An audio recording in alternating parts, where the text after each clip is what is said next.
Good evening, ladies and gentlemen, and welcome to another episode of 9/11 Freefall. I am the host, Andy Steele, and we have just wrapped up another 9/11 anniversary.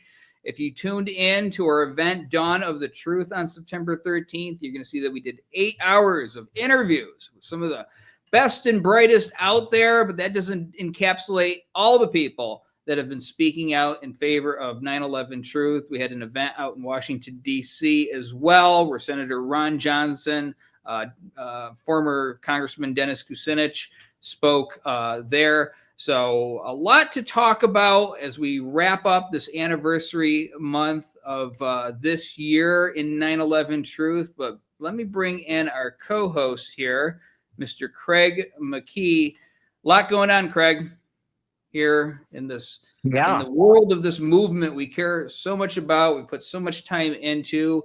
We're going to be coming up on the 25th anniversary next year. Crazy to think it's almost 25 years since 9/11 happened. But let's get into that. And, I mentioned the DC event. We'll be getting more in depth with our own analysis of some of those speeches. And we'll be talking also about your participation in that event. But right now, we've been putting out these episodes of something called the 9/11 Files, hosted by Tucker Carlson. You've watched these. Talk about what you've seen so far.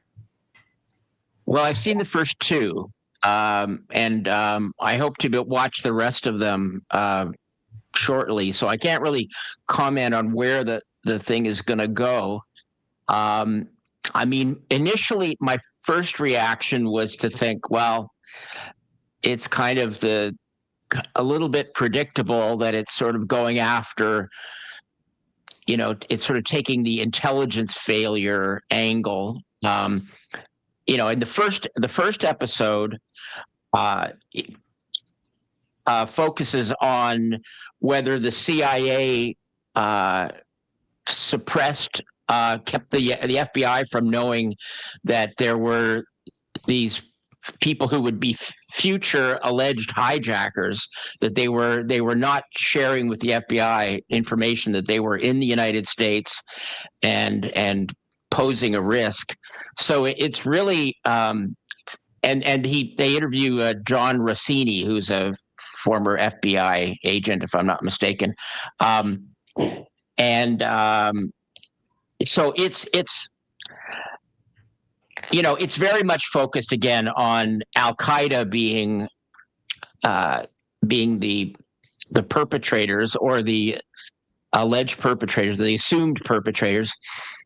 And this is kind of familiar ground for people in the truth movement, that it's kind of like it's the safe.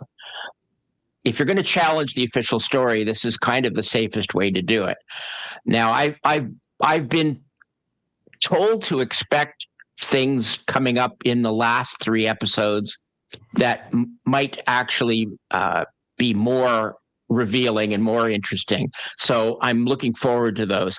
But in the first one, he talks about the CIA and their alleged failure to deal with the presence in the United States of people who would become, or who would be alleged eventually to be hijackers.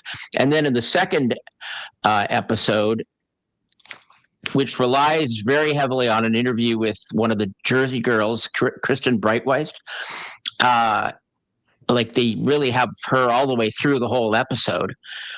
And it focuses on the 9/11 Commission itself, and how it was not only set up to fail, but that it was corrupt, and that it was set up to hide the truth and to cover up, rather than to reveal anything. And it talks about Philip Zelikow and his ties with Condoleezza Rice. It talks about the fact that they wanted to appoint Henry Kissinger initially. And then one thing I learned from it that I didn't know is that Kissinger stepped down the day after meeting with some of the 9/11 families, including Kristen Breitweist. So that's something I didn't know. And probably people watching this, probably a lot of people did know that, but I didn't realize that. So, maybe maybe what he heard from them gave him the idea that this wasn't going to fly as easily as they had thought it would. So it's I won't say I don't want to say disappointing, because I'm still sort of waiting to see where it goes, but it's still pretty much focused on intelligence failures and the fact that the Bush, it comes down very hard on the Bush administration, understandably, for basically wanting to use 9/11 as an excuse to go to war with Iraq, and then trying to make sure that the 9/11 Commission kind of didn't unearth that. So it's still not dealing with 9/11 as a false flag operation, and I don't know if he's going to get sort of to that concept in the last 3 episodes or not, but so far I would say I'm a little bit underwhelmed. Well, and also, if you could check your microphone, I'm wondering if you're using the right one, because your voice sounds a little bit different than normal. But while you are saying that, okay, yeah, just it sounds like it has sort of that tape recorder quality to it.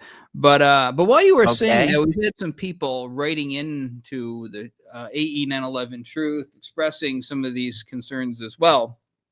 And what I've been saying so far, from what I've seen, is, look, 10 years ago, our position was considered bonkers by these same people. They would not have even looked twice at the issues that we are raising. And now some of the stuff that seems like 9/11 Truther 101 to us is being aired to a big, wide audience. So that journey that we all went on, 15, 20 years ago, when we first started looking into this, a lot of those people out there in Tucker Carlson's audience are going to be starting on this journey now for the first time themselves. So that in itself is a good thing. But I did say, look, if there's any issues that we have with it, or if we have any criticisms, or we don't think it's going far enough, or if it's going in a direction that we don't think goes along with the truth of what really happened that day, we're going to say something about it. So I'm reserving judgment, because I want to see where this is all going to go by the end.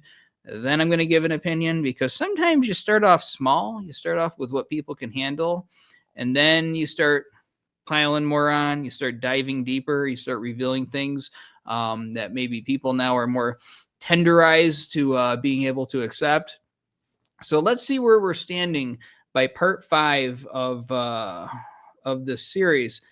But I'm hoping that it gets into controlled demolition. Now, I know you've talked to some people who seem to be in the know of what's going on with this, or at least act like they are. Have you heard anything out there in the 9/11 Truth movement about whether or not they're going to be touching controlled demolition in this series? Not specifically, although I think it has to be addressed. I mean, Tucker Carlson's heard enough. He interviewed Ron Johnson, and they talked about that. So it's inconceivable to me that it won't at least be talked about to a degree. I don't know firsthand what they're going to do with that. I did hear that they're going to get into stuff to do with Israel in later episodes. So we'll see about that. And that is, that's an area that probably some people in the truth movement want him to get into. But I don't want to say more about the parts I haven't seen yet than that. But I would be shocked if they don't talk about controlled demolition at some point. Again, I don't know how you can look into this. I believe he interviewed Ron Johnson, didn't he, Tucker Carlson? Yeah. Or is that a false memory? Okay. I know he interviewed Weldon. Sure. Yeah, okay. So he interviewed Weldon, he interviewed Ron Johnson. They mentioned Building 7 in those interviews. So it's the seal is already broken on controlled demolition with Tucker Carlson. There's no reason why he should not get into that. So certainly we'll be making a big deal of that when that is featured in this series. But, I look at like the steps along the way as being very important. So, is it saying everything that we want him to say right from the very start? Perhaps not. But it's still good stuff. it's still, unearthing a lot of stuff for a lot of people who have never looked into this before. And considering that Tucker Carlson used to be against us in the very beginning of this journey, I think this is a lot of progress, and I commend him for doing this. I'm sure he has. I'm sure he's got sponsors and all sorts of other concerns, real world concerns, being factored into what he covers in this series as well. I'm a little bit more sympathetic of those things than other people in the truth movement, but whatever he can get out there, it's going to be helpful. Well, I hope he doesn't hold back because of sponsors. I mean, I think if he was inclined to do that, I'm not sure if he would have gone into this at all, but we'll see. I mean, he did, he talked about Building 7 himself when he interviewed Johnson. So he's not pretending that doesn't exist. That's for sure. And I just want to say that despite, saying that I was underwhelmed, I mean, I would say so far, but I do agree that any sort of big attention to this issue is potentially very positive, even if it doesn't say the things we want said, because it's kind of like it shakes a tree, a certain amount, and then we see what falls out, because once people start to be exposed to doubts about the story that they've assumed is true, then it leads them to other questions, and then those lead them to yet other questions. So I'm not worried about. I'm not going to condemn anybody for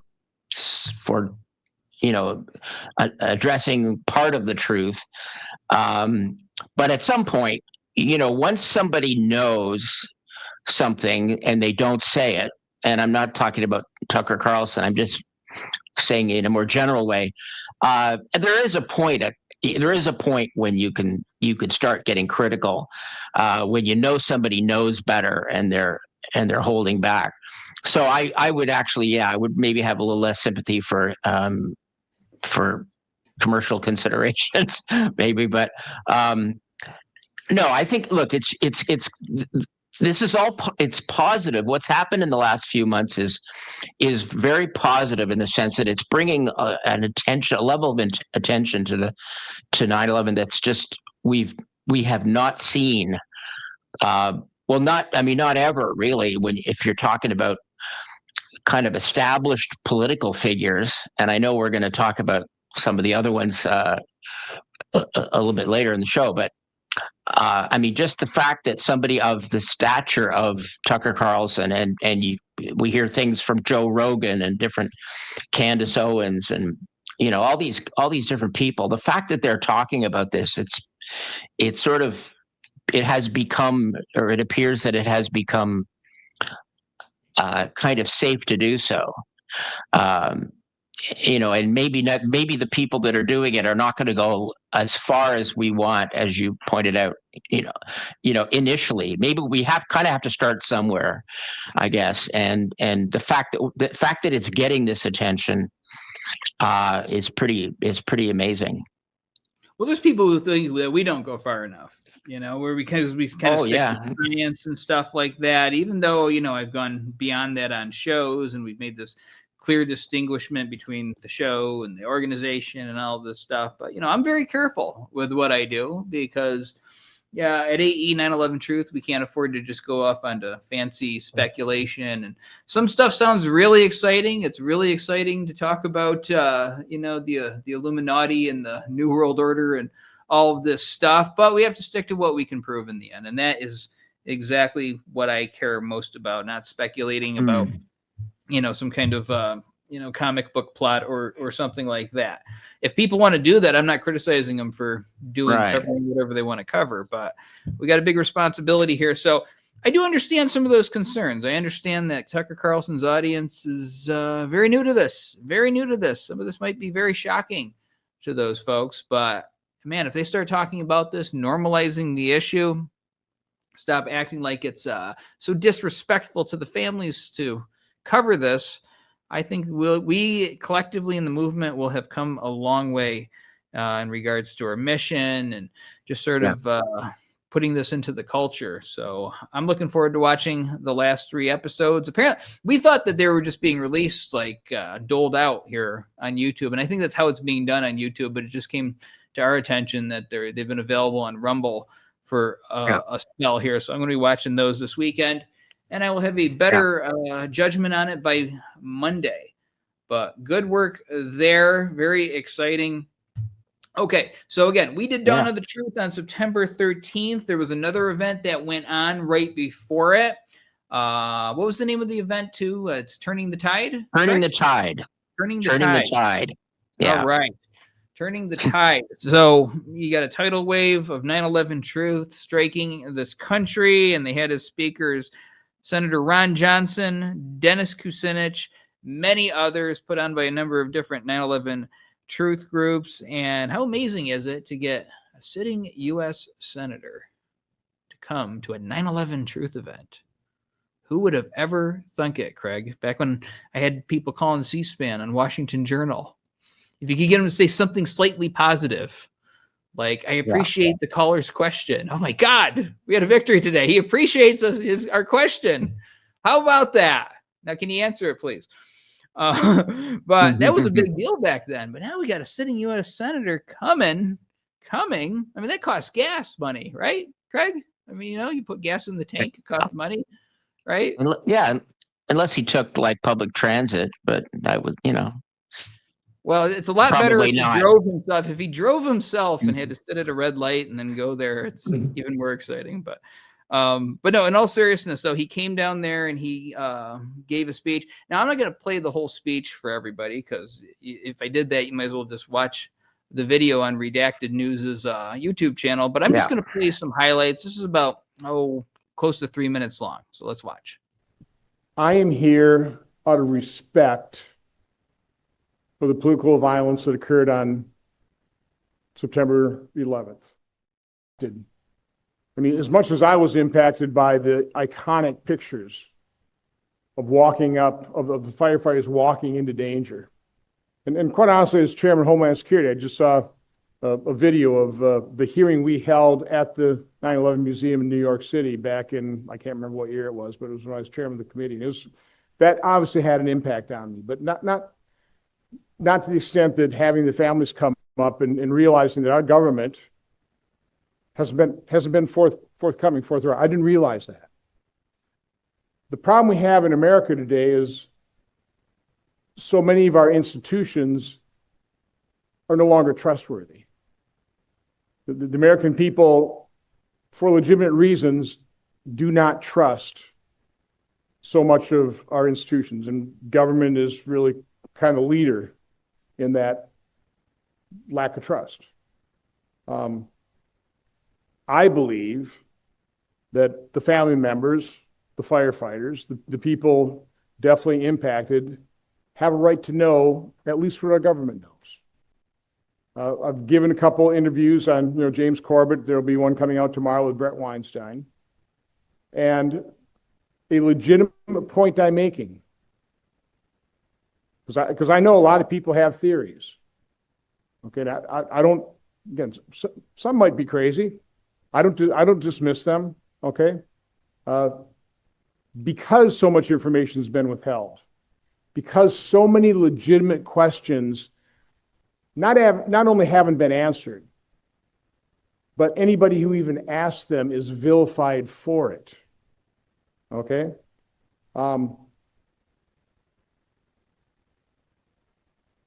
One of the reasons that I think it may be difficult to get to the very truth is if you really think about, well, what are the theories? What could have, if it wasn't al-Qaeda solely, if there were people that helped him, okay? If that were known, what does that do to our world? I mean, we all, I think we're all old enough here. We all saw 9/11. We all remember that moment. You probably uttered the exact same thing that about 2 billion people uttered that day, is this changes everything. Some of those theories might be crazy, but I don't dismiss them. But it would have been nice if he'd resisted the temptation to say that, frankly, but what can you say?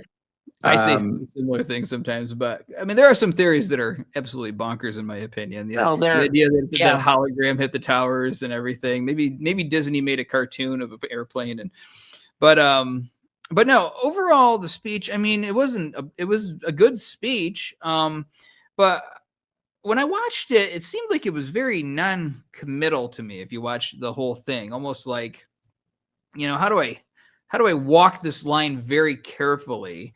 The essence of it came out, in my opinion, to being like, well, we have a right to ask these questions and they should be answered, So let's have the Senate hearing then. Let's just do this. Let's push for it. That's my view. What do you think?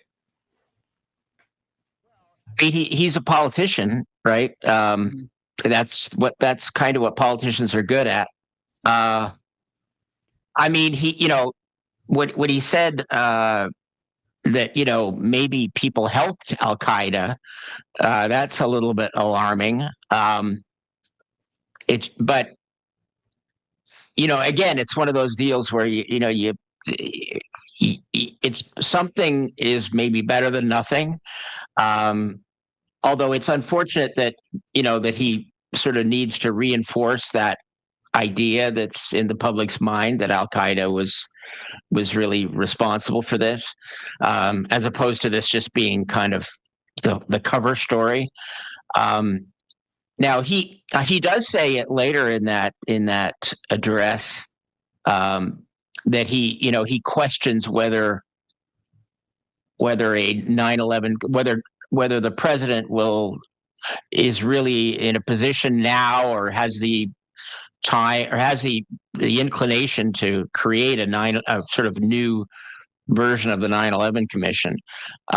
So he kind of downplayed, that as being something that we're likely to see, and then he kind of went on to say that we should, as a movement, that we should kind of do our own version of the 9/11 Commission and get sort of all our evidence together and nicely packaged.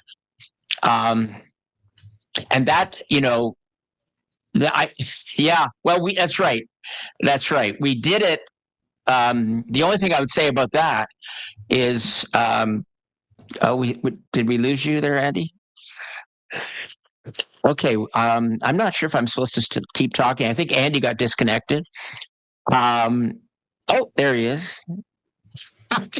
So have you been hearing me the whole time? Okay. I've been hearing you the whole time. In my zeal, I accidentally unplugged my camera. Oh, I see. I was just debating whether I was just going to take over while you were gone. You're number one. Number one. I'm going on an away one. Yeah. So what was I saying? Oh yeah. So he was suggesting that we in the Truth Movement kind of create our own sort of version of the 9/11 Commission, and that we produce a kind of now you pointed to that document which people at AE had an important role in putting together. And I spent several hours on the phone with Raul Angelo going over the document and making edits and things like that he wanted. And anyway, the only thing about that document is it only talks about the World Trade Center, and there are other aspects of that of 9/11 that are not in there. So a legitimate question that could be asked is it possible to incorporate other aspects of 9/11 into a document like that? Because that document does a really good job of talking about the World Trade Center evidence, but there's a lot of other stuff, and it's the Pentagon is obviously there with that, but not only the Pentagon. There's all kinds of questions about military exercises, and there's a million different elements to the whole mass deception. And so the question would be how much, like what would we include in such a summary of evidence, and what wouldn't we include? And I know from how the I know from how the Pentagon evidence is kind of almost feared by people in the truth movement that it would be very difficult to there would be opposition to including it in such a summary of evidence, and I think that would be a problem. I think, but that's a whole other topic. But Well, if the government did, okay, now I can understand if they're going to investigate it, breaking it into different little boxes. Like first we're going to do the towers, and then we get into Pentagon and other stuff because they're very specialized things. But if you come to the conclusion that explosives brought down the Twin Towers in Building 7 on September 11th, of course you need to look into the other aspects of 9/11 as well. And so you'd need a full investigation into those aspects too, and along with any geopolitical elements of 9/11. I mean, this is a major mass murder. Almost 3,000 people died on September 11th. It's had such a huge impact on our nation's history in the last century. So you'd have to look into just about everything. The idea that we all just need to get together and do our own 9/11 commission. I mean, there's been a lot of gimmick events that have done that. Sometimes people recommend, a citizens grand jury. We're going to just kind of get a bunch of people from the street, and we're going to have them listen to the evidence. And then if they agree with us at the end, then, hey, they agreed with us. Well, the question I have is, do they have the power to go arrest somebody afterwards? Can they subpoena documents? So if they don't have that power, then it's really just a show for the people at home.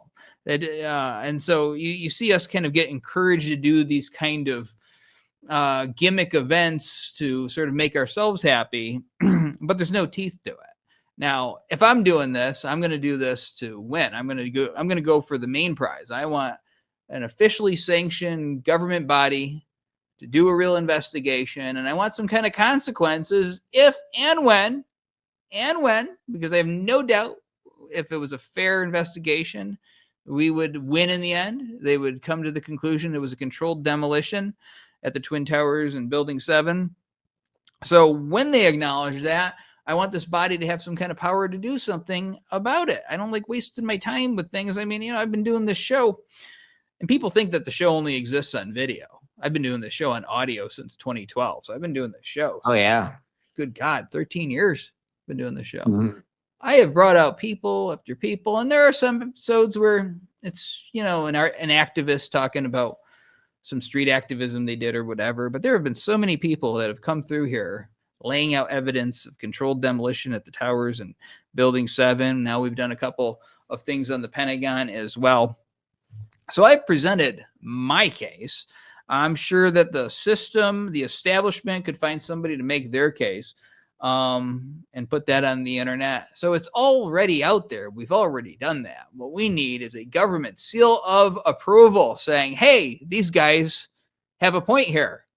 Hey, we need to subpoena all sorts of documents. Now, I think it was Ron Johnson who made a comment about how, demanding that all documents be released. Well, if there's anything incriminating, those documents would have been destroyed a long time ago. So I don't focus so much on releasing documents. I focus on what we can just prove by watching the videos of those buildings coming down. A lot of these things that have been proven just simply by observing the motions of the roofs and the physics as the towers start to collapse, quote unquote. I mean, these things that can be proven with simple observation, with simple math, with simple understanding of the physical laws of our universe that we can plainly see. The silver bullets, as I call them, the facts, the observable facts that we can see that completely undermine the official stories we've been given. The fact that the fires were burned out in the area of collapse initiation on Building 7, of supposed collapse initiation, an hour before the building came down. If you don't have raging fires there, you don't have heat, you don't have thermal expansion of beams, the whole story that NIST gave us about Building 7 just disappears like Marty McFly because his parents never met back in 1955, right? There's so many aspects of this. The fact that on the North Tower, the antenna starts to fall first, and this shows that the core columns are being destroyed first, that it's not the trusses pulling on the external columns, pulling those inward. The core starts to go first. So at the very least, you gotta go back to the drawing board, right? Because this is kind of important in this story. The fact that only the tip of the airplane wing touched the floor on which the collapse initiated. I believe it was in the North Tower. So, these are things that, okay, you want to believe the official story, but this is a major hole in them. So you got to explain this. And of course they don't. They just want to stick to what they've given us.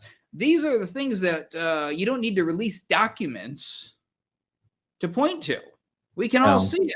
It's like, if you see somebody walks up to another person and shoots them in the head and it's on video, it's like, well, we're going to release the documents on that guy who got shot in the head. Well, I can see it right there in the video. He did it. There he is. So I don't focus on releasing the documents either. And, he kind of reinforced this in this speech that he gave. And again, if there's any kind of piece of paper saying, hey, we're going to put explosives in the Twin Towers and then order pizza afterwards, I'm sure those documents have been shredded a long time ago. So we have to focus on getting what we've been calling for, a real investigation that looks into the evidence that has already been proven, laid out by AE, 9/11 Truth, and so many others. Any comments? Yeah. I mean, the one thing that I wonder about is the idea of the government's, when you mentioned the government seal of approval, I think some people probably would react to that phrase because, it's like the government giving the seal of approval to information that proves that it was responsible for the whole false flag. It's kind of it's debatable whether that is going to happen. But in fact, Kurt Weldon doesn't want politicians to be involved in. He wants a presidential commission, which will have, experts, as he says, and basically non-political people and non-congressional staffers and all that sort of thing, like people that are not part of the government.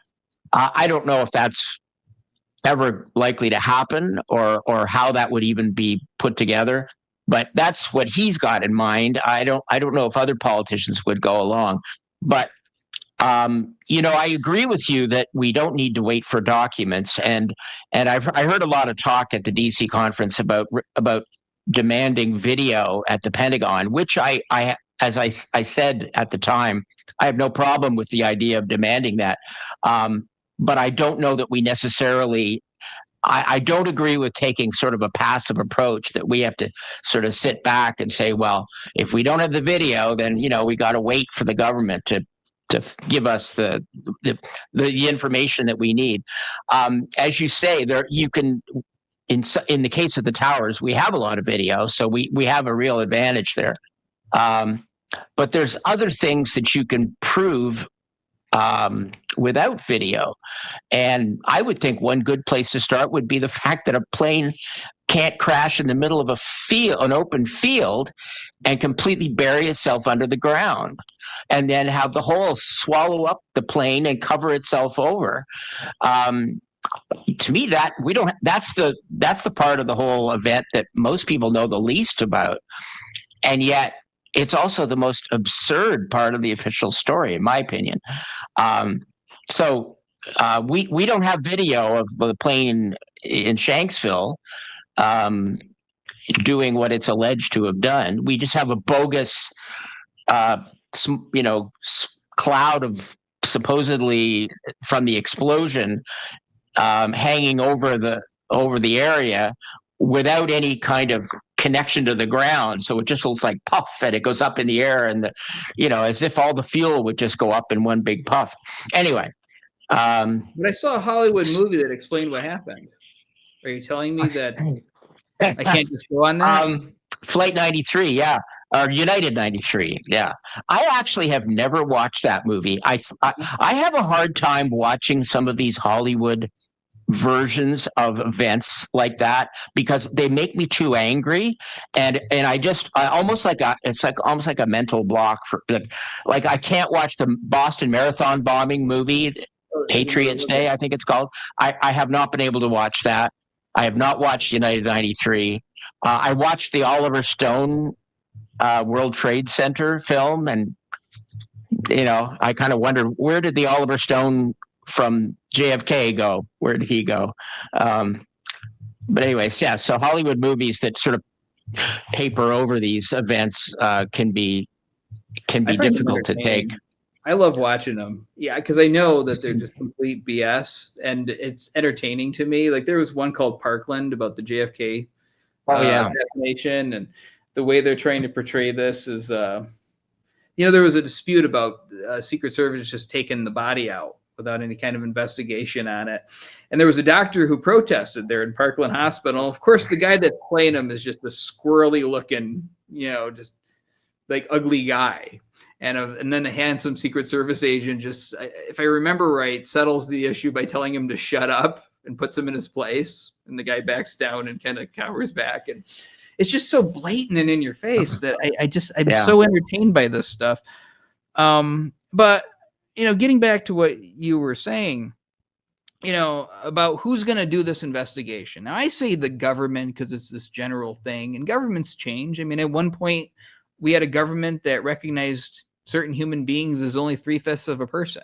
Now, if you said that, you'd be tarred and feathered and, escorted from the building. So governments change. The mentalities of the people change, and there needs to be some sort of official body, because short of saying, I want God to incarnate on planet Earth and render a judgment about what happened on September 11th, you got to say somebody. You got to, somebody's got to make this verdict in the end.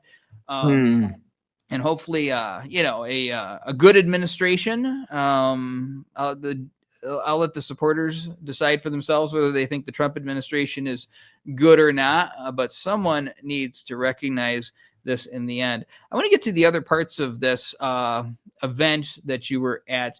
But let's go ahead and play Dennis Kucinich. This will be probably about 3 minutes long. Here we go. 11th, 2001. They kept going, conflating Iraq with 9/11. Now, Benjamin Netanyahu, the once and future leader of Israel, and President George Bush, each conflated Iraq with 9/11 synchronously at key moments, each with the same purpose: a deadly orchestration towards a premeditated war against Iraq, which 9/11 was used to falsely justify. After we went to war, for the next 8 years, I gave over 300 presentations in Congress, pointing out over and over and over the lies, the loss of life, the cost, calling not just for the end of the war, but for new direction in U.S. policy in the region. I introduced legislation for the creation of a cabinet-level Department of Peace to begin a new effort to shift the consciousness of the nation away from violence as a way of settling conflict, to avert deadly violence at home and war abroad. And those who know that we do not fear asking the deeper questions that followed the events of 9/11/2001, 24 years ago. Everything that we're told about 9/11, which was instrumental in leading us to attack Iraq, has been proven to be a lie. Accordingly, we have a clear right and an obligation to search for answers to the fundamental question about the planning of 9/11, its execution, the physical effects, the structural consequences when the planes hit the World Trade Center. We have the capacity. We have the capacity to learn the truth about 9/11, about the motivations, about whose interests were being served, about the phenomena like the collapse of Building 7 in New York City, about the lies that took us into war, about the lies that kept us in war, about the lies which even now build a war consciousness so ubiquitous that for the first time since the Civil War, an American city has been threatened by our own government with war. Serious, unanswered questions will not go away. The conspiracy, if there was one, was against the truth and against the American people. So let us continue with a limitless quest for answers. Fear not drawing conclusions that shake the foundations of this country, because truth is the path to national reconciliation. Truth is the path to bind up our wounds. Never has there been a time in the history of America where the quest for defining truth is of such importance. Truth, rescued from our deepest, darkest recesses. Truth, facing our deepest fears. Truth, liberating a nation tired of being told lies by people in high places with low motives. The Bible says, "You shall know the truth, and the truth shall set you free." So, my dear friends, let us fearlessly march through the fog of disinformation, misinformation, manufactured intelligence, and psyops. We move forward dauntlessly towards an uplit path. Thank you. I was looking for you in the crowd there to see if you I was against the side wall there, like as farthest from the camera as you could get. So I wasn't too easy to spot, but you stood up, right? And clapped. honestly, to be honest with you, I don't remember. It was the end of his speech, and I think that was so I did not stand up in tribute. Let me just say that. I applauded, with everyone else, and I mean, I have mixed feelings about his talk. And I got to be honest with you, when I was there in person, I wasn't really paying super close attention because I was very focused on the fact that the following day I was going to be making my own presentation involved in a kind of discussion / debate. And I was thinking about, am I prepared enough? And I was just exhausted from the whole day of, that's a whole other story. But I'll tell you one thing about Washington, D.C. It's confusing if you've never been there. I got lost about 4 times while I was there. It's like they have not only sort of a grid of streets, but they've got diagonal streets, and it's just so easy to get confused. So anyway, so I don't really I watched his talk on video after, and that's when I really took note of what he had actually said. I mean, he says, like, we have to fearlessly seek the truth and fearlessly ask questions. But I can't help but wonder, is he being fearless in just saying, that we have the right to the truth and we have the right to ask questions? Could he go a little further, in raising the possibility that the U.S. government itself was involved in this? He stopped short of that. I will say one thing: he really goes after Benjamin Netanyahu and the Israel, and he really condemns the relationship between the U.S. and Israel, and how it's sort of the U.S. kind of does the bidding of Netanyahu. So a lot of people will find that positive, and I do. But a good part of the early part of his talk was focused on the fact that 9/11 was used as an excuse for the Iraq War, and he talked a lot. A good, probably 2/3 of his whole talk was about Iraq, and that's all well and good, and it's very true. Though it was Saddam Hussein was linked, by the Bush administration to 9/11, but it would be nice to see somebody in his position go even a little bit farther. And he's not even an elected Like he doesn't even have to run for office again. So that's what we need right now. I mean, it's 24 years after 9/11. It's I'm gonna watch my words so I don't say the wrong thing here. We can't be timid. be at this fearless, point. Andy. Be fearless. Be fearless. That's right. No, we can't be timid at this point. There's a great opportunity right now. We have a lot of people waking up to this. Enough time has passed as some of the emotional impact of the event has worn off, and we need to ask the serious questions here and not tiptoe around it. And considering that this event and our event as well is all based around very hardcore scientific analysis and evidence that's been out there for years. But we're not really bringing anything new to the table this year. It's the same evidence over and over again. Find a new way to put it out there, but it's the same thing. This needs to be addressed directly. So I commend these guys for going to that event, giving speeches there. We just need a little bit more, in my opinion. We need them to, stand on the truth. And of course, we got the right to raise these questions and demand the truth.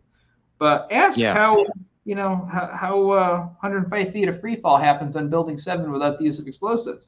Get into the Building 7 study from the University of Alaska Fairbanks and how you can have the external and internal columns of the building just completely give way within seconds of each other if it was actually an organic fire process that brought this down. It's not possible. These are the things we need to really zero in on because these are the things that the other side really can't argue about. Now, we're about 15 minutes away from the end of the show. I want to make sure we cover this and get a couple of clips. There was a third day of this conference featuring you there, and you were a big part of this. Set this up. You were discussing the Pentagon, debating with other people. Tell our audience about it. The idea, it's funny, all this started, I was involved in some of the planning calls there for a while of the conference. And at one point I made, it was going to be a 2-day event. And I made the comment kind of really not expecting that it would actually go anywhere. But I made the comment that it seems crazy that we've got 2 full days of presentations and we're in Washington, D.C. itself, and we're not going to mention what happened at the Pentagon, which I think is a hugely important part of the 9/11 story. And so it started to, there was a certain amount of positive reaction to that suggestion. But then, let's just say, the idea that we could just have one presentation was not received well at all, and so it became suddenly it needed to be 2 people at least, and then it became 4, and that's a whole how that all unfolded is maybe something for another time. But we ended up with 4 presenters, which was me, Xander Arena, Barbara Honegger, and David Chandler. And then when in the afternoon session, so we each got 45 minutes to present. So we all had our PowerPoint presentations, which dominated the latter part of the summer for me, trying to work on this thing. And then in the afternoon, the 4 of us, we sort of rebutted each other. We got 5 minutes to address each of the other speakers, and they got 5 minutes to address us, and the whole thing. And we also, Wayne Costy and Niels Harrit were included. So in the afternoon session, there were 6 of us. And I think it would be safe to say, that 2 of the people, David Chandler and Wayne Costy, believe that a large plane hit the Pentagon, and I would say the other 4 do not think that a plane hit the building. Anyways, so it was a very interesting event to be part of. And I think it came out pretty well. I mean, it didn't have the benefit of a star attraction like Dennis Kucinich or Ron Johnson or Kurt Weldon like the first 2 days did. But maybe I should stop there because I think you're going to play a clip or two, and then maybe I'll have more. I could sort of go off that maybe a little more. But I mean, that sort of sets it up basically what we did. All right. So I asked you to pick out 2 clips from there from your menagerie. Yeah. And you picked out number 6 and number 10. So I'm about to play 6 just in one paragraph. What are you about to be talking about in this clip? Well, okay, so now I've got to remember now which one was which. I think this is the one where I talk about, I give my view of why. I think the question was, this is part of the question period. And I think the question was, why is 9/11 important? I think that's it. But maybe I'll revise that after you play it. But I think the point that I always make when I do presentations on this is that 9/11, that the Pentagon is, if we have proof, and I believe we do, that a plane crash was staged there and that there wasn't actually a plane crash, that absolutely proves government complicity more than any other element of 9/11 because it's the military headquarters of the country. So there's nobody else. You can't possibly imagine anyone else being involved in that kind of staging. So that's why I think it's important. That doesn't lessen the importance of the World Trade Center, of course, but it just shows why, and also the fact that it was alleged to be an attack on the military headquarters sort of justifies a military response, which I may be repeating in advance what's going to be said in the clip. So I should stop there, I guess, probably. All right, so Yeah, I just want to say that the Pentagon, first of all, the Pentagon is very important to the world because it is the way that subsequent wars were justified, or one of the strongest ways, because obviously you can't attack the U.S. military headquarters without expecting a military response. So there, that justified that, and the war on terror is what followed. I think for the truth movement, well, okay, before I get to that, another thing that's very important is that it gives away the whole thing. It's not the only thing. I've always felt like that for me, when I was educating myself about 9/11, it was the cumulative evidence that convinced me. It was like I looked at the towers, and then wait a minute, I looked at the Pentagon, and then Shanksville, and it was like a mountain of evidence. I didn't just take one thing. So the Pentagon gives a lot away about this deception, and how is it important for the truth movement? Well, the truth movement's got to deal with it in the sense that we can't just be endlessly doing, as much as I really enjoyed this whole exercise, and I'm glad we're doing it, I don't want to be doing it 10 years from now or 20 years from now. Well, I'd like to be alive 20 years from now, but not necessarily debating this topic. So I think it's time for a lot of people in the movement to say, I better kind of take a stand on this. I better not just sit back and say, well, we just don't know. There's too much. I mean, and when it comes to the videos, I'd certainly applaud asking for the videos, but I don't think I want to sit around waiting for the government to hand us the proof that they did, that they did this event. We can demand it and we can push them for it, and I think we should. But we can't sit back and say, well, until we get those videos, we can't really do very much. I think it's very clear what happened there and why it's important. Thank you. Okay, thank you, Craig. All right. Very Mr. Smith Goes to Washington there, Craig. Proud of you. You did a good job there. And I watched it. I watched this on my big TV via the Roku. Now we've got about 6 minutes left. So set up this other clip here, number 10. I think this is at the end of the event. Yeah, this is just our closing comments. So I included this because perhaps it's maybe a little less, I don't want to say confrontational, but there were some clips I could have played where I sort of called on the movement to to take a stand. And I think I do mention that in this part. And I mentioned it in the previous clip, actually, the idea that, it's time, and I guess I'd reinforce it here, is I think it's time that the truth movement stops looking at the Pentagon as something, well, it's just like, in other words, take the time and look into it, please, because there's too few people that are determining how this issue is dealt with by the truth movement. And I issued a little bit of a challenge to the leaders of the movement.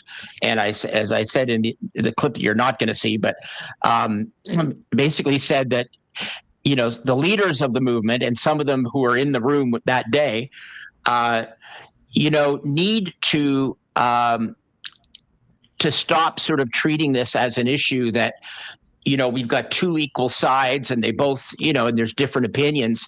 To me, that there are two equal sides. There's one overwhelmingly obvious position, which is that the plane crash never occurred at the Pentagon. And there's a small group that wants us to have doubt about that.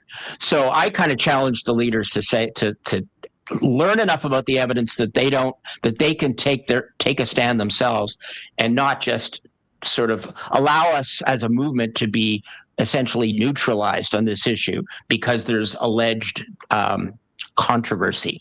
But anyway, this end one is a little more, perhaps a tad more conciliatory than that. All right, here we go. Number 10. Yeah, I just want to say I'm very, very grateful to be here, and I have to really tip my hats to the organizers, the organizing group, all of whom I know personally. So I have to really say they did a great job. All of you did a great job. And I'm glad to be here as one of the two, along with Niels, one of the two non-Americans on the panel. I haven't flown to the United States in a very long time, so it was really exciting to do that, and I'm glad I came.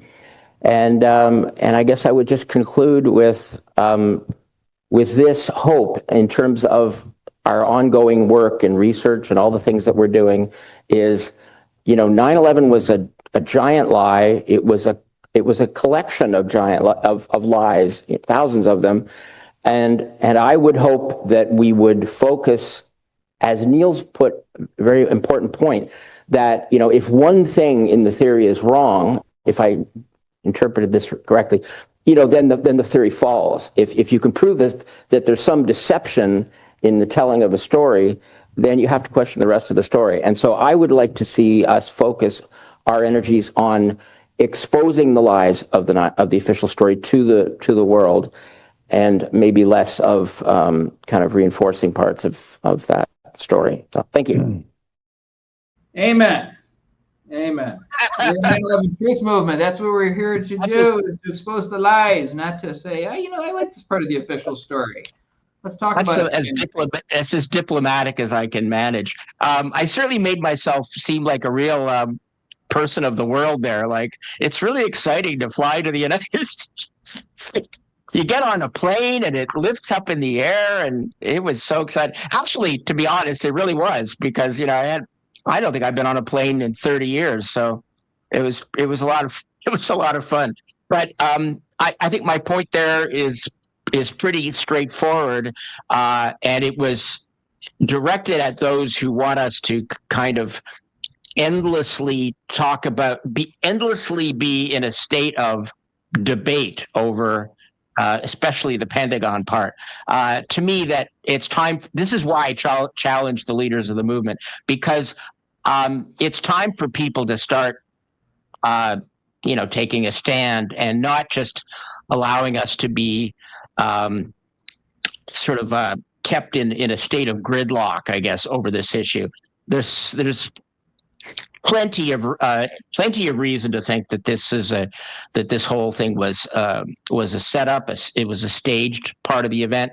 You saw some great information that came out of that. In particular, I have to say Xander Arena did a really good presentation on why how the damage to the Pentagon and to the different columns in this thing just absolutely does not line up with a 757 impact. There should have been columns and things, parts of the wall that just should have been obliterated if had there been a real plane impact, and they weren't.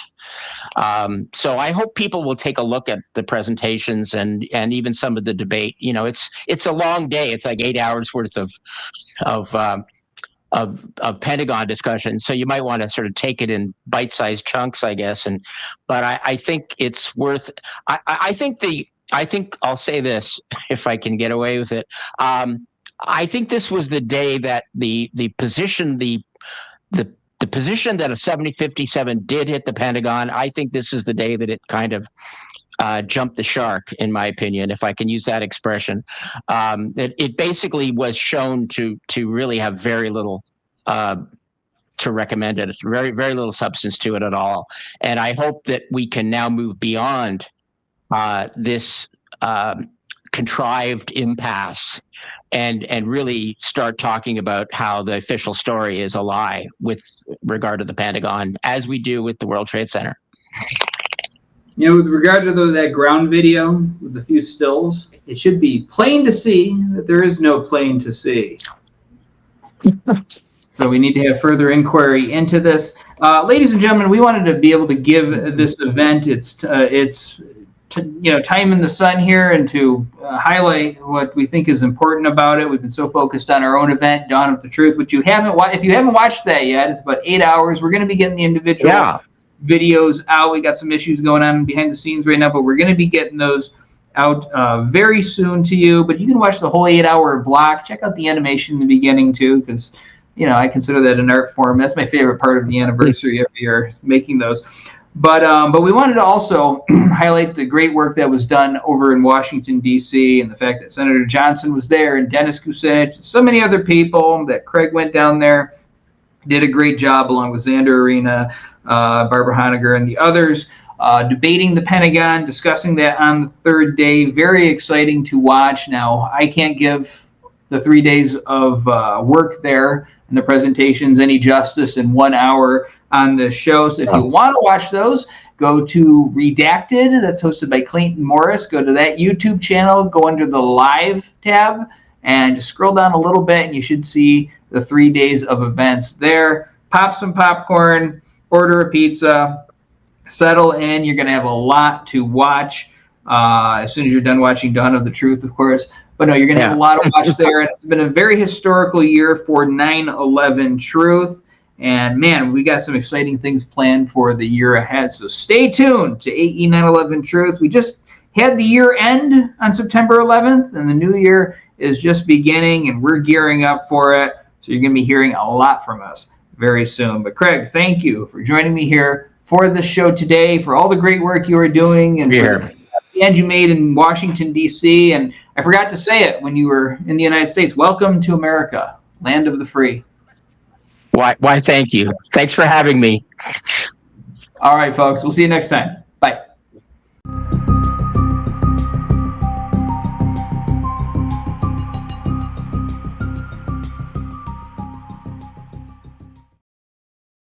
Hit that notification bell and slam the like button and subscribe. Thanks.